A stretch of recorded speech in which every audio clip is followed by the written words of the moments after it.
Ngayong araw, pag-usapan natin ang kabutihan ng ating Panginoon na ipinahayag sa Mateo 2:1-21.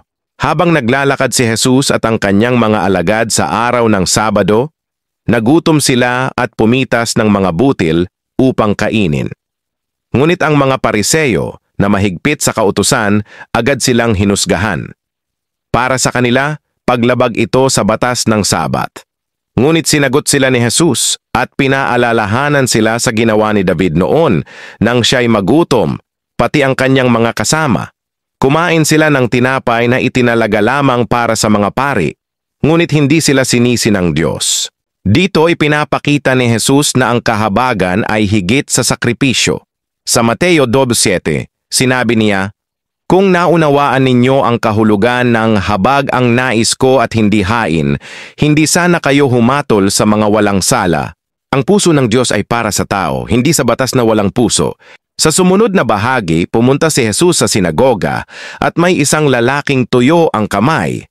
Tinanong siya ng mga Pariseo kung nararapat bang magpagaling sa araw ng pamamahinga.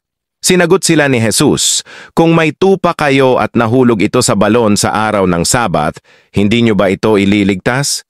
Ganoon din ang tao, mas mahalaga kaysa sa hayop." Kaya pinagaling niya ang lalaki upang ipakita na ang kabutihan ay hindi nalilimitahan ng araw o oras. Ngunit sa halip na mapagtanto ang kabutihan ng Diyos, pinlano ng mga Pariseo na ipahamak siya. Ngunit si Jesus ay hindi lumaban. Siya'y lumisan, ngunit patuloy ang pagpapagaling at pagtulong sa mga sumunod sa kanya. Sa Mateo 2:18-21, ipinahayag ang propesiya ni Isaias tungkol sa kanya, na siya ang pinili ng Diyos, kinalulugdan at pagbubuhusan ng Espiritu upang ipahayag ang katarungan. Hindi siya sisigaw o makikipagtalo sa lansangan. Siya'y dumarating ng may kapayapaan, ni ang isang taong marupok ay hindi niya babaliin, ni ang apoy na aandap-andap ay hindi niya papatayin, bagkus, siya ang magbibigay ng pag-asa. Kaibigan, kung ikaw man ngayon ay nadarama mong mahina, tila wala ng lakas, ang mensaheng ito ay para sa iyo. Si Jesus ay narito hindi para hatulan ka, kundi upang iligtas ka. Hindi siya tulad ng mundo na puno ng paninisi at kahigpitan. Siya'y puno ng habag, pag-ibig at kapayapaan. Huwag tayong maging tulad ng mga Pariseo na mabilis humusga, kundi maging tulad ni Jesus na handang umunawa, magmahal at magpatawad. Sa bawat pagkakataong pinipili mong magmahal kaysa humusga, pinipili mong sundin ang puso ng Diyos. Minsan, mahirap intindihin kung bakit tila pinapayagan ng Diyos ang ilang bagay.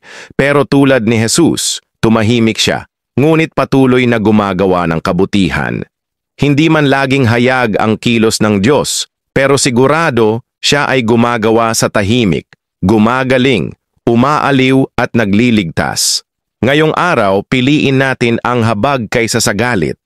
Piliin natin ang kapayapaan kaysa sa pagtatalo. At piliin natin ang pananampalataya sa halip na pagdududa. Ito ang kabutihan ng Diyos na makikita natin sa Mateo 12:1-21.